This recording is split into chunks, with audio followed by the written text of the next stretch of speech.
बोले कृष्ण कन्हैया लाल की जय हो। गोकर्णोवाच त्वदर्थं तु गया पिंडो मया दत्तो विधानतः तत्कथं नैव मुक्तोऽसि ममाश्चर्यम् इदं महत्। गया श्राद्धात् न मुक्तिश्च उपायो नाप्रस्त्वः किं विधेयं मया प्रेत तत्त्वं वद सविस्तरम्। गोकर्ण ने कहा, भाई मुझे इस बात का बड़ा आश्चर्य है। मैंने तुम्हारे लिए विधि पूर्वक गयाजिम पिंडदान किया, फिर भी तुम प्रेत योनि से मुक्त कैसे नहीं हुए। यदि गया श्राद्ध में भी तुम्हारी मुक्ति नहीं हुई तब इसका और कोई उपाय ही नहीं है।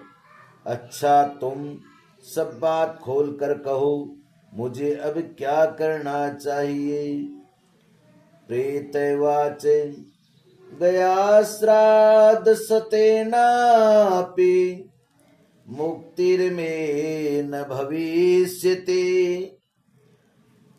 उपायमपरं कंचित्त्वं विचारे सांप्रतम। प्रेत ने कहा, मेरी मुक्ति सैकड़ों गया श्राद्ध करने से भी नहीं हो सकती। अब तुम इसका कोई और उपाय सोचो। प्रेत की ये बात सुनकर गोकर्ण को बड़ा आश्चर्य हुआ। वे कहने लगे, यदि सैकड़ों गया श्राद्ध में भी तुम्हारी मुक्ति नहीं हो सकती तब तो तुम्हारी मुक्ति असंभव ही है। अच्छा, अभी तो तुम निर्भय होकर अपने स्थान पर रहो, मैं विचार करके तुम्हारी मुक्ति के लिए कोई दूसरा उपाय करूंगा। धुंधकारी निज स्थानं तेनादिष्ट ततो गतः गोकर्ण चिंतयामास्तां रात्रिं न तदद्यागात्। गोकर्ण की आज्ञा पाकर धुंधकारी वहां से अपने स्थान पर चलाया। इधर गोकर्ण ने रात भर विचार किया, तब भी उन्हें कोई उपाय न सूझा। प्रातः काल उनको आया देख लोग प्रेम से उनसे मिलने आए। तब गोकर्ण ने रात में जो कुछ जिस प्रकार हुआ वह सब उन्हें सुना दिया। उनमें जो लोग विद्वान, योगनिष्ठ, ज्ञानी और वेदज्ञ थे, उन्होंने भी अनेकों शास्त्रों को उलट पलट कर देखा तो भी उसकी मुक्ति का कोई उपाय न मिला। तब सबने यही निश्चय किया कि इस विषय में सूर्य नारायण जो आज्ञा करे वही करना चाहिए। अतः गोकर्ण ने अपने तपोबल से सूर्य की गति को रोक दिया। उन्होंने स्तुति की, भगवान आप सारे संसार के साक्षी हैं, मैं आपको नमस्कार करता हूँ। आप मुझे कृपा करके धुंधकारी की मुक्ति का साधन बताइए। गोकर्ण की ये प्रार्थना सुनकर सूर्य देव ने दूर से स्पष्ट शब्दों से कहा, श्रीमद् भागवत से मुक्ति हो सकती है। श्रीमद् भागवतान मुक्ति सप्ताहं वाचनम कुरु इति सूर्य वचः सर्वै धर्म रूपम तु विश्रुतम।